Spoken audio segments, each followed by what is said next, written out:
Je m'appelle Émilie, j'ai 22 ans et je suis une femme. Il y a 60 ans, Rachel Carson dénonce les lourds impacts des pesticides sur la santé humaine à travers son livre Printemps silencieux. Aujourd'hui, je pars à la rencontre d'une femme en sciences engagée pour la santé de nos communautés. Parce qu'il y en a plein, encore aujourd'hui, des Rachel qui changent le monde.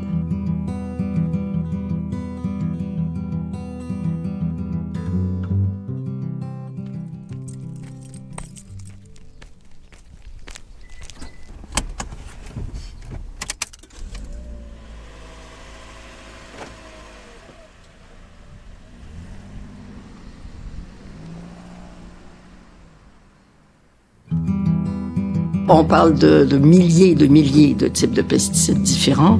À chaque repas, on absorbe une petite dose de pesticides. Mais c'est comme si on tuait une mouche avec un canon. La science, elle fait pas toujours consensus. On n'a pas une législation et une réglementation qui est suffisamment fondée sur le principe de précaution. Il faudrait un virage plus drastique. C'est un peu comme les changements climatiques ou la crise de la biodiversité. On doit être optimiste. I truly believe that we in this generation must come to terms with nature. Quel choc quand j'ai lu tous ces cas d'intoxication et de décès causés par l'épandage des pesticides dans Printemps silencieux. Accidents de travail, usage inconscient d'insecticides dans les maisons, épandage intensif par avion au-dessus de nos têtes. Il y a 60 ans, personne n'a été épargné, ni les animaux, ni les végétaux, ni la population. Après en avoir appris un peu plus sur les impacts des pesticides sur les écosystèmes, l'eau et les sols, il est temps que je me penche sur celle de notre propre santé. Je suis de retour à Montréal et j'arrive chez Maryse Bouchard, professeure de santé environnementale à l'École de santé publique de l'Université de Montréal. Et ici, alors Maryse Bouchard.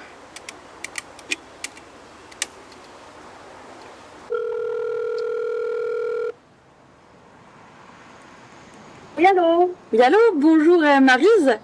Oui, c'est moi. C'est Émilie. Ok, je vous fais entrer.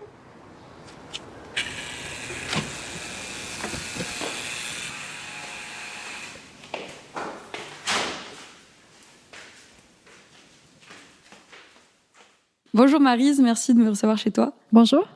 Est-ce que je peux t'appeler docteur Maryse? Tu peux m'appeler docteur, mais habituellement, les gens ne m'appellent pas docteur. Je me semble que ça va plus pour les gens qui soignent des personnes. Ça n'a pas vraiment d'importance pour moi comment on m'appelle. Qu'est-ce que tu fais alors si tu ne soignes pas les personnes? On pourrait dire que je soigne les populations, peut-être. Ou alors que je préviens que des maladies se développent dans les populations. C'est plutôt comme ça que je vois mon rôle. Comment tu le fais, ce rôle-là?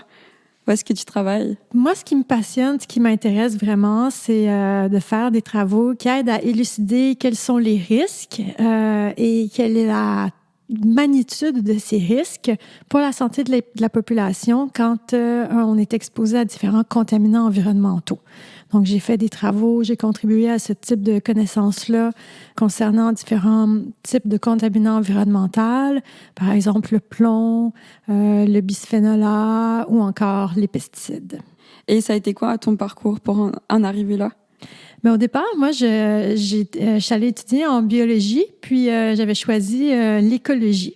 Je m'intéressais particulièrement à l'écologie végétale. J'avais même commencé une maîtrise sur la relation de compétition entre l'érable et le hêtre. Mais j'ai pas été capable de finir cette maîtrise-là. J'avais un problème à m'attacher à mon sujet. Je voulais vraiment, en fait, moi, que l'être humain soit au centre de mes réflexions, tout en étudiant l'environnement. Donc là, c'est là que j'ai trouvé la personne qui est devenue ma directrice de thèse, Donna Murgler, qui m'a introduit au domaine de la santé environnementale, qui est donc l'étude des interactions complexes entre différentes conditions environnementales puis la santé des gens. Donc, j'ai changé de programme, puis j'ai continué de ce côté-là dans la santé environnementale avec un doctorat. Puis, j'ai même poursuivi après ça au post-doctorat. J'ai eu la chance de travailler avec des chercheurs fantastiques à l'École de santé publique de Harvard à Boston, puis même un petit peu aussi à UC Berkeley, où là, j'ai eu la chance de travailler sur une grande étude qui portait spécifiquement sur l'exposition prénatale aux pesticides, puis comment ça peut affecter le développement des enfants. Et j'ai eu la chance ensuite d'obtenir un poste de professeur à l'Université de Montréal. Et c'est le travail que je fais maintenant depuis 10 ans. Est-ce que tu es maman? Oui, je suis maman d'un petit garçon de 10 ans, justement. Et est-ce qu'il y a des enjeux à être une femme en sciences? Moi, je pense que j'ai été chanceuse. J'ai eu d'excellents mentors, puis des gens qui m'ont inspirée. Ma propre mère est chercheuse, professeure à l'université, donc je savais que c'était possible. Je pense que c'est quelque chose qui est vraiment important déjà de savoir que c'est possible pour nous. Donc, moi, je considère que j'ai été hyper chanceuse. Puis, donc, on pourrait dire que c'est ma première mentor, ma maman. Puis, ma deuxième mentor, c'est Donna Mergler, celle qui a été ma directrice de thèse, qui est encore une amie à ce jour. Et voilà, c'était une femme aussi. Donc, dans mon cas, ça s'est bien fait. Pour être honnête, je trouve pas que ça a été que j'ai eu d'obstacles particuliers à être une femme en sciences, à part le fait, évidemment, c'est plus la conciliation travail-famille qui parfois est difficile. Mais je pense que les hommes aussi vivent ça, là. Donc, voilà.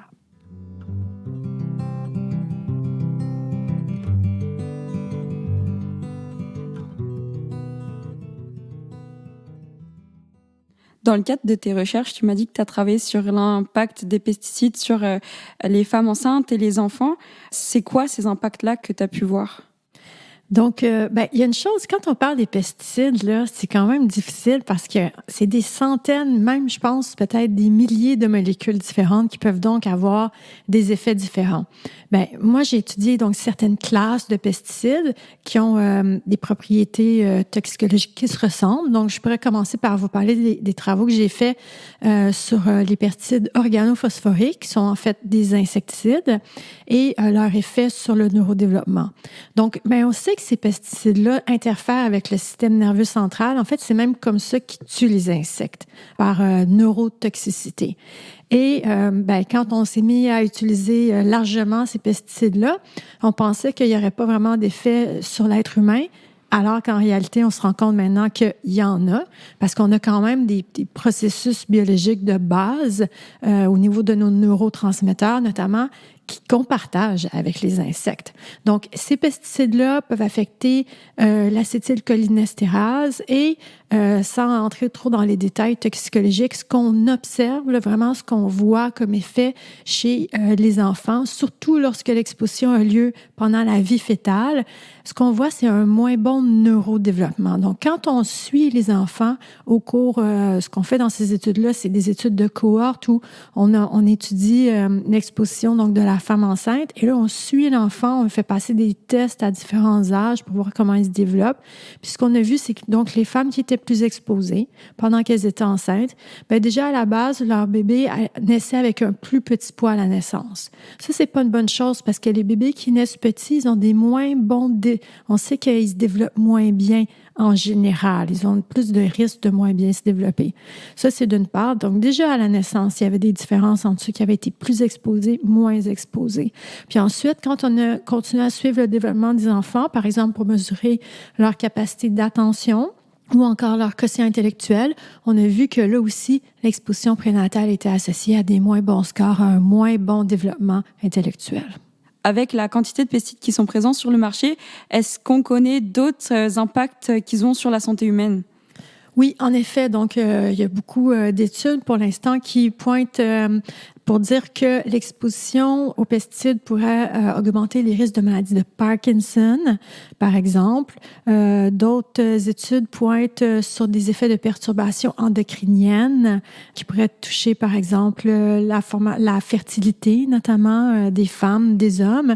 Il y a même des études plus récentes qui ont regardé s'il pouvait y avoir une perturbation du microbiote.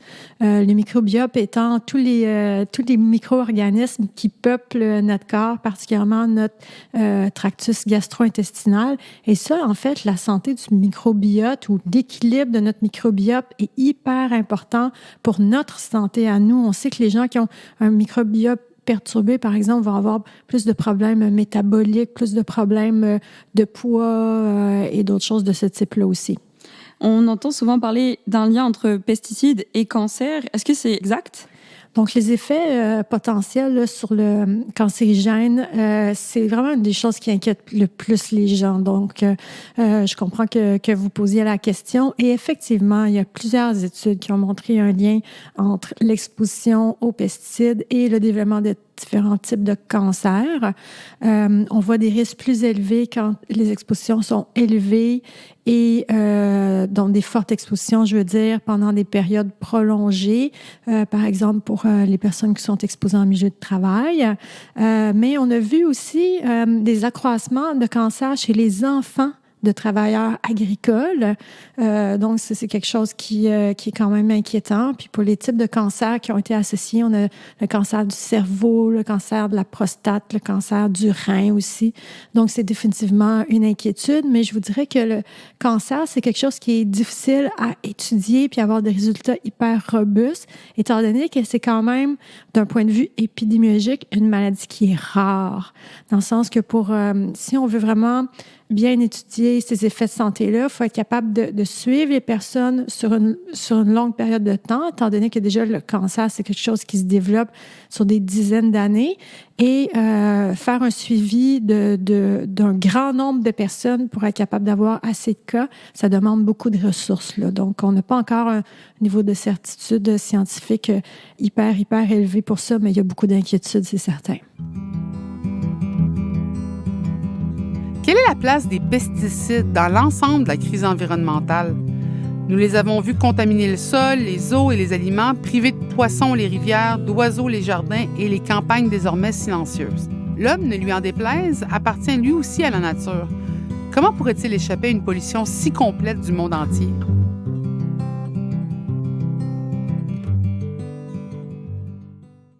Dans son livre, justement, Rachel Carson, elle explique qu'il y a des contaminations aiguës et des contaminations plus par petites doses. Est-ce que tu peux m'en parler un peu plus? Oui, donc quand on étudie les pesticides, effectivement, là, il y a différentes populations qu'on sait qui peuvent être à risque. Il y a des populations particulières, les agriculteurs, les familles d'agriculteurs ou alors les communautés qui vivent alentour des agriculteurs.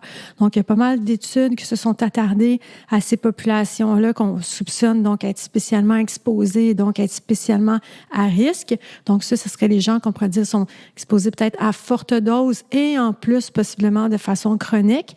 Mais après ça, on s'inquiète. Donc ça a été assez souvent étudié, mais ce qui est peu étudié, c'est monsieur, madame, tout le monde, la population générale. En réalité, là, les études montrent qu'on a tous, chaque personne chez qui on mesure les résidus de pesticides, on va être capable, là, dans 95 ou plus % des cas, on va être capable de trouver des résidus de pesticides dans leur urine. Comment ça se fait? Bien, on pense qu'en réalité, il y en a dans tellement de denrées alimentaires. C'est la source principale d'exposition pour la population générale, à tout le moins. Et il y en a dans tellement de choses qu'on mange que même si, en plus, quand on les absorbe, parce qu'on sait que ces pesticides-là, quand on les ingère, ils sont excrétés très rapidement de notre corps en un jour ou deux. Mais le fait qu'on en retrouve dans chaque échantillon qu'on voit, ça veut dire qu'on se recontamine probablement à chaque repas, on absorbe une petite dose de pesticides. Puis là, quels sont les effets de ces petites doses chroniques-là? Ça, je vous dirais qu'il reste quand même beaucoup de travail à faire pour vraiment élucider tous les effets possibles qu'il peut y avoir sur notre santé. Comment on fait pour avoir un échantillon pour savoir s'il y a des résidus de pesticides chez la population? Donc, ça va dépendre du type de pesticide, mais pour la plupart, là, la vaste majorité des pesticides, ils sont excrétés dans l'urine. Donc, ça prend un simple échantillon urinaire pour être capable d'établir ces mesures-là. Je dis simple échantillon, ça, c'est la partie simple. Mais la partie compliquée, après ça, c'est au labo. Donc, je travaille avec des chimistes qui vont aller faire des analyses puis qui vont être capables d'aller mesurer plusieurs différents pesticides ou des métabolites de pesticides, c'est-à-dire qu'une fois qu'on ingère le pesticide, il va être des fois métabolisé dans notre corps, puis on va aller mesurer ce métabolite-là qui nous indique à quoi on a été exposé. Et pour certains pesticides, ça va être dans le sang qu'on va les mesurer, mais ça, c'est plus pour les pesticides de nature persistante et fort heureusement, on a banni la plupart de ces pesticides-là de nos jours. Les pesticides persistants, comme par exemple le DDT, ils sont plus utilisés à part dans certaines circonstances très, très précises, par exemple pour lutter contre la malaria. Mais même si on les utilise plus, il faut noter qu'on les détecte encore chez à peu près le 3/4 du monde, encore quand même des résidus de DDT dans leur sang, malgré que ça fait des dizaines d'années qu'on l'utilise plus. Combien de temps on met à voir les effets d'une contamination sur quelqu'un? Ça, c'est vraiment une bonne question. Encore une fois, les pesticides, c'est plein de choses différentes, plein d'effets différents. Ça va dépendre si la dose est élevée, ça va dépendre si la dose est faible. Donc, c'est vraiment dur à répondre comme question. Et est-ce que tu aurais des exemples? Oui, donc on voit encore quand même à chaque année des cas, par exemple, d'enfants qui sont intoxiqués aux pesticides. Il y en a beaucoup moins qu'avant parce que maintenant, on fait beaucoup plus attention à où est-ce qu'on garde. Les gens ont été très, très sensibilisés à ça. Donc, des enfants, par exemple, qui, par inadvertance, là, absorberaient des pesticides, l'effet, il va être immédiat. Là. L'enfant va se sentir très mal dans les minutes ou dans les heures qui vont suivre. Par contre, c'est souvent des symptômes très aspécifiques, comme des symptômes gastro-intestinaux. Mais donc, effet dose aiguë, effet immédiat. Mais après ça, il y a les effets vraiment plus chroniques. On sait maintenant, il y a vraiment un consensus là à l'effet que l'exposition aux pesticides peut augmenter le risque de maladie de Parkinson. Mais ça, on pense que c'est plutôt le résultat d'une exposition sur 5, 10 ans, peut-être plus même. Mais en tout cas, une exposition qui s'échelonnerait là, sur plusieurs années avant de causer cette maladie de Parkinson-là.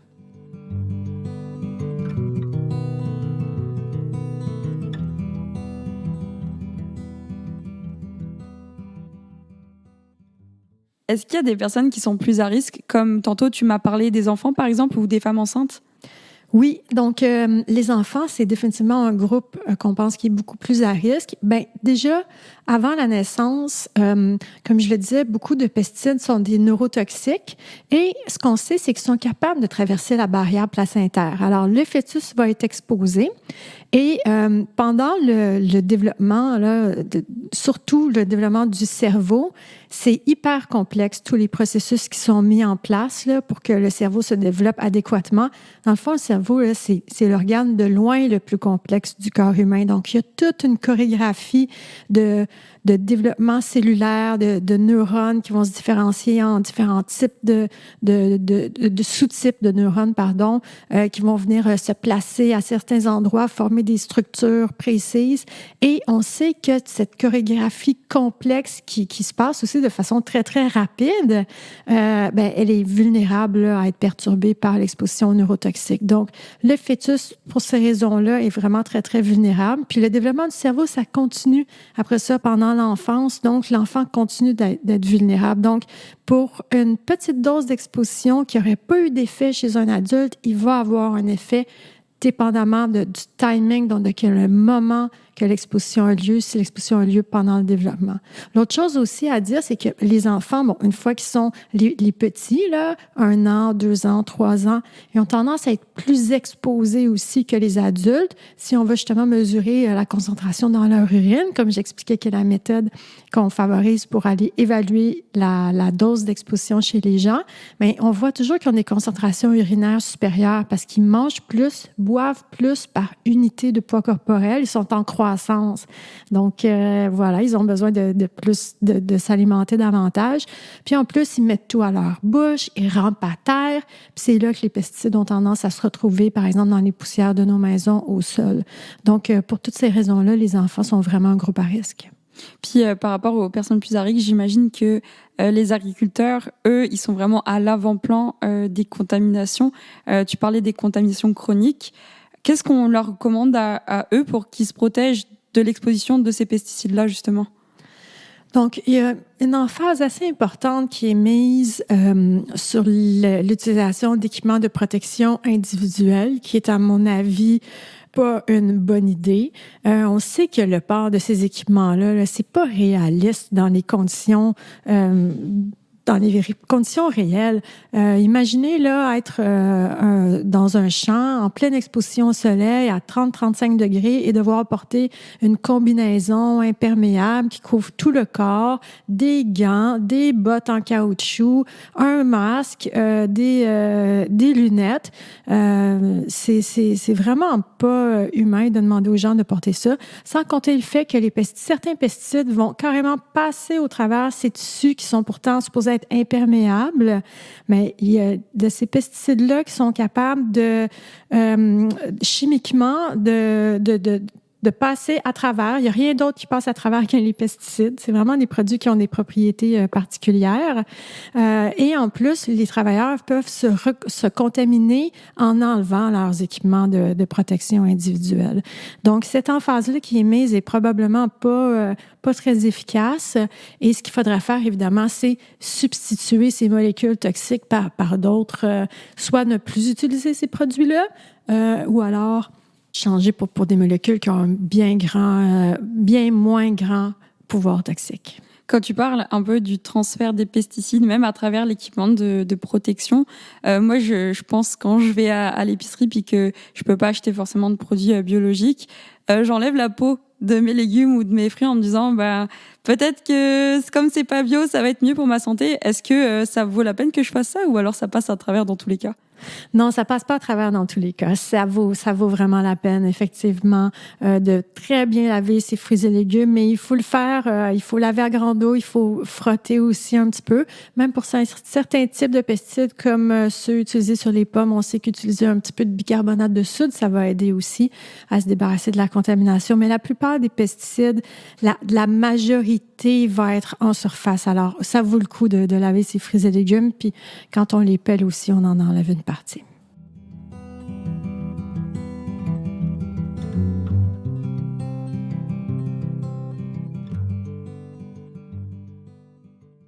J'imagine que les agriculteurs qui utilisent des protections pas si efficaces quand ils épandent les pesticides, ils doivent beaucoup tomber malades. Est-ce que ces maladies-là, elles sont reconnues au Québec? Oui, donc en effet, il y a des agriculteurs malheureusement qui tombent malades. Tantôt, je parlais des équipements de protection individuelle qui sont pas très efficaces, mais en réalité, il y a aussi beaucoup de travailleurs qui n'en portent pas, justement parce qu'ils sont trop durs à porter ou alors l'employeur n'en fournit pas. Donc, parmi les maladies là, qui sont reconnues suite à une exposition professionnelle aux pesticides, mais récemment au Québec, on a eu la maladie de Parkinson, que si la personne qui est diagnostiquée avec un Parkinson peut démontrer il ou elle a utilisé des pesticides pendant plusieurs années, mais sa maladie peut être reconnue comme étant une maladie professionnelle et la personne va être indemnisée. Il y a aussi récemment eu un cas de travailleur qui a vu son cancer, un lymphome non-hodgkinien. Ça a été reconnu aussi que ça avait été causé par le fait qu'il avait manipulé énormément de pesticides. Donc, ça, c'est deux maladies qui peuvent être reconnues. Ensuite de ça, si des travailleurs sont intoxiqués, par exemple des intoxications aiguës avec des pesticides organophosphorés, ça peut aussi être reconnu là, comme des intoxications liées à leur travail. Et si on tombe malade, est-ce qu'on peut porter plainte?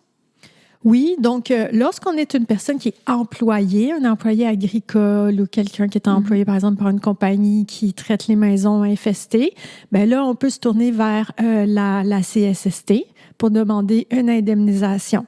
Par contre, ce qu'on sait, c'est que, par exemple, au Québec, le 3/4 des travailleurs agricoles, c'est pas des employés, c'est leur propre ferme. Et eux ils peuvent pas demander une indemnisation à la CSST à tout le moins.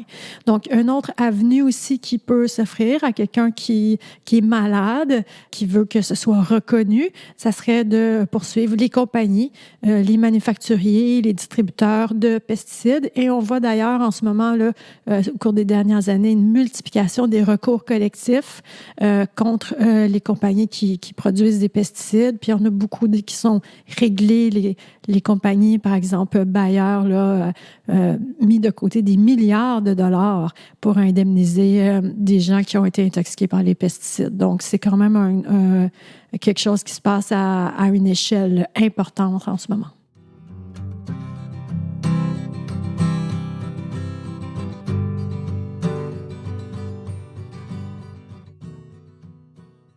C'est quoi les sources de contamination principales dont sont victimes ces gens? Donc, les gens peuvent être exposés de différentes façons aux pesticides, dépendamment des contextes d'exposition. Je vous parlais il y a une minute là, des travailleurs. Donc, on sait que les travailleurs, là, ils peuvent être exposés par inhalation.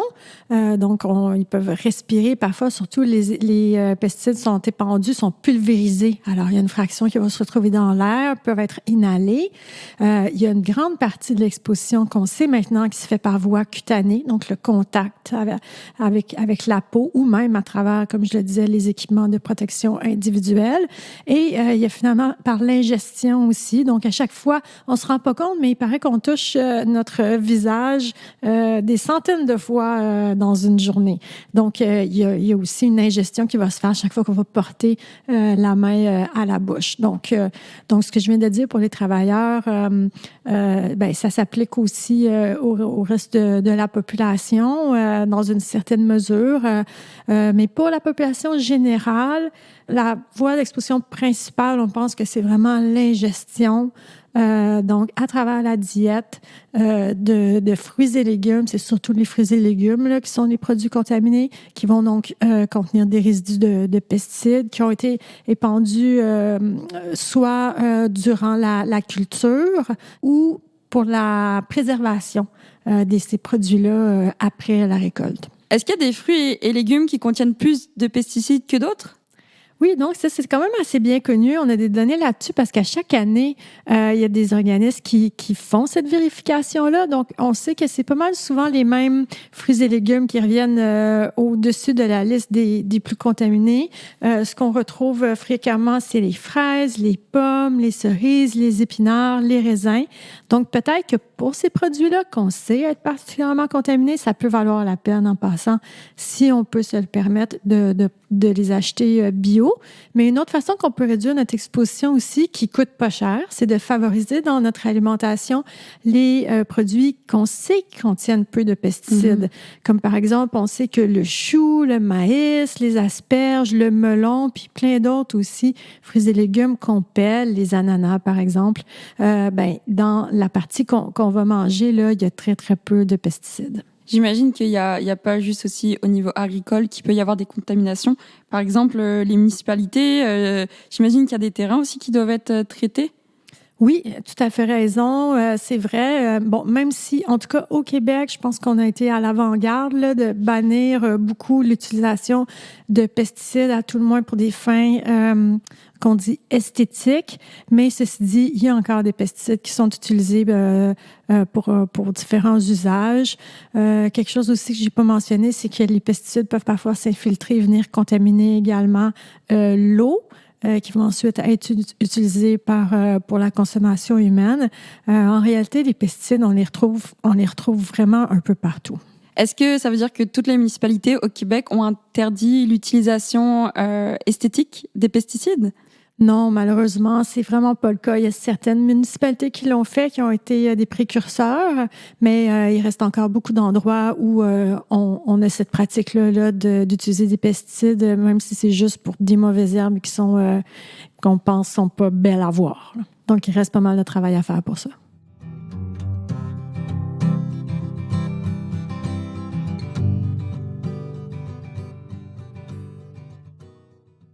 Comment ils sont évalués, les pesticides au Canada?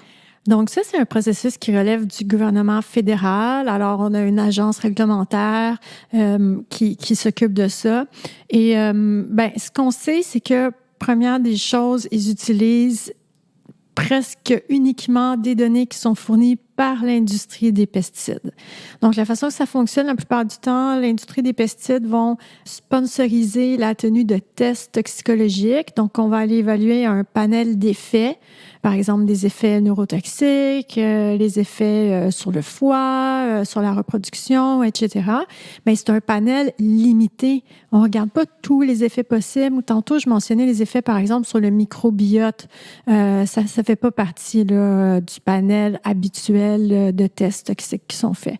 Donc, ces études-là aussi sont faites, évidemment, sur des modèles animaux, ce qui a aussi des limites, parce que nous, ce qui nous intéresse, c'est protéger la santé humaine. Les tests aussi sont faits d'habitude pesticide par pesticide. une autre différence avec la réalité dans laquelle nous vivons, c'est que nous sommes exposés à plusieurs pesticides en même temps, puis les interactions ou le fameux effet cocktail dont on parle souvent, ça, c'est pas évalué par les tests. Donc, ce qu'on voit, c'est qu'il y a quand même certaines lacunes au niveau de la façon que les tests sont menés, puis aussi au niveau de l'évaluation, on pourrait dire au niveau administratif, ben, ce qu'on voit, c'est que les tests, les droits d'utiliser, c'est-à-dire les pesticides qu'on appelle homologation, ben, c'est fait à peu près à chaque 15 années. Donc, les études plus récentes, là, quand il sort une étude qui montrerait, par exemple, que tel pesticide aurait un effet très, très toxique, ça ne va pas être tenu en compte immédiatement. Ça se pourrait que ça prenne des années et des années avant que l'organisme réglementaire tienne compte de ces nouvelles données-là. Donc, ça aussi, c'est une limite importante là, qui fait qu'au final, on peut se questionner sur la façon dont ces normes-là puis ces tests-là protègent vraiment la santé publique. Est-ce que c'est, dans le fond, le produit qu'on achète qui est évalué? Ça, c'est un autre bon point parce qu'en réalité, dans les tests toxicologiques, c'est vraiment juste la molécule active qui va être évaluée du point de vue toxicologique. Or, on sait que dans le mélange de pesticides qui est vraiment vendu, il y a l'ingrédient actif, puis il y a souvent d'autres ingrédients aussi qui font partie du mélange. Par exemple, des adjuvants. On sait que dans le Roundup, il y a du glyphosate, mais il y a aussi des produits adjuvants qui vont aider à faire que le glyphosate va pénétrer à travers les tissus puis des plantes. Et donc, ce que certaines études ont montré, des études indépendantes, où là, on a vraiment analysé l'effet combiné de l'adjuvant et du glyphosate, on voyait qu'il y avait des effets toxiques qui étaient beaucoup plus prononcés que si on avait juste testé le glyphosate. Donc, dans ce sens-là, les tests toxicologiques qui sont faits par l'industrie donnent pas le portrait complet là, de tous les risques. Est-ce que alors les gouvernements ils font le choix de se baser sur des études indépendantes pour faire leur évaluation? Non. La plupart du temps, les évaluations sont vraiment basées sur des études sponsorisées par l'industrie. Il y a une chose qui fait du sens là-dedans, c'est que oui, ça coûte cher faire les études et c'est l'industrie qui devrait payer, mais l'industrie devrait, je pense, confier les fonds à un organisme qui serait complètement indépendant et que là, les tests seraient faits ensuite de ça. En ce moment, l'industrie est trop proche des firmes de toxicologie qui font les tests pour eux et je pense que ça fait diminuer la confiance qu'on peut avoir dans les résultats de ces tests-là. Donc, il devrait y avoir beaucoup plus aussi d'argent qui provient des organismes de financement pour aller aider les chercheurs qui veulent faire des travaux sur les pesticides. Alors moi, je vous ai dit que j'ai fait quelques travaux sur les pesticides, mais ces travaux-là ont en majorité été financés par, quand j'étais aux États-Unis, là-bas, il y a vraiment un programme de recherche qui finance les chercheurs indépendants qui peuvent faire des travaux. Puis au Canada, c'est pas du tout une priorité de recherche. Ça, c'est quelque chose que je déplore vraiment. Là. Donc, ouais, il reste beaucoup de choses à faire. Le gouvernement pourrait aider là, à ce qu'il y ait des meilleures données, plus fiables, justement, qui viennent de chercheurs indépendants là, pour qu'on soit capable d'estimer les risques puis de protéger mieux la santé du public.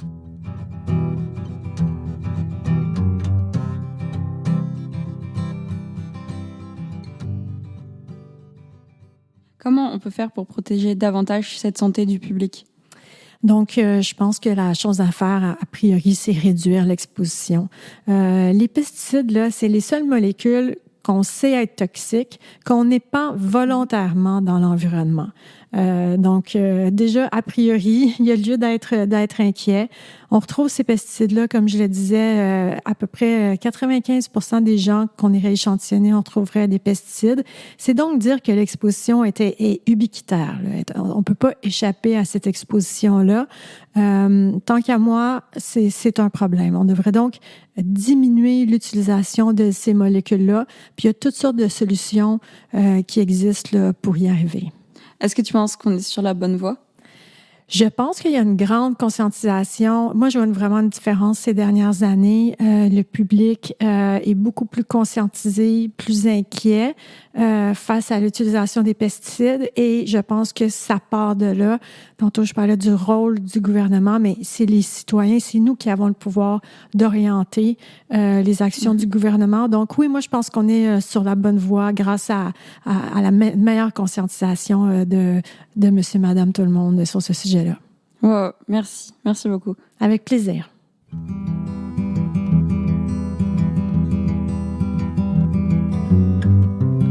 Dans le prochain épisode, en fait, les lobbies peuvent avoir une influence sur la compréhension de la science qu'auront les décideurs publics ou sur la priorisation d'une perspective de la science par rapport à une autre, dans un contexte où, comme je le disais tout à l'heure, la science ne fait pas toujours consensus. Donc, les lobbies vont tenter d'influencer pour faire valoir leur interprétation des faits scientifiques.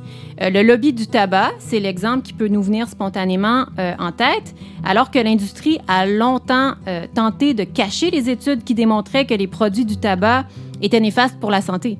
Par la suite, l'industrie a démenti les études montrant les effets néfastes de la fumée secondaire. Donc ça, c'est un exemple clair où ils ont tenté d'influencer l'interprétation des données scientifiques. vous venez d'écouter le balado des Rachel qui changent le monde. Ce balado original a été créé par Vigilance OGM et coproduit par Pivot Média. Ce projet n'aurait pas eu la même portée sans l'aide pro bono de Geneviève Rajotte-Soriol de Bleu Forêt, coop de communication. Merci à Jean-Philippe Villemur pour le mixage, à Pauline Steve, l'illustratrice engagée, Daniel Cardin, bénévole pour la conception musicale. Merci à Gabrielle Brassard-Lecourt, cofondatrice de Pivot, à la supervision du balado. Merci à Léa Villalba pour son expertise de journaliste chevronnée. Léa et Daniel ont réalisé les prises de son. Merci à Mélissa Mollen-Dupuis qui prête sa voix au livre Printemps silencieux dans la lecture d'extraits. Sans oublier l'équipe de Vigilance OGM, Laure Mabilot et Thibaut Rennes qui ont soutenu avec cœur et enrichi ce beau projet. Merci pour l'idée, l'expertise sur le sujet et le réseau d'experts. À la coordination générale du balado, aux entrevues et au montage, Émilie Schwartz. Ce balado est disponible sur les sites de Vigilance OGM et de Pivot, où vous retrouverez aussi toutes les références de l'épisode. À écouter sur Spotify, Apple Podcasts, Balado Québec et toutes vos plateformes de balado. Suivez-nous sur les réseaux sociaux, Facebook et Instagram. Enfin, un grand merci à toutes ces femmes en sciences pour leur temps, leur partage et leur travail au quotidien. C'est Rachel qui change le monde.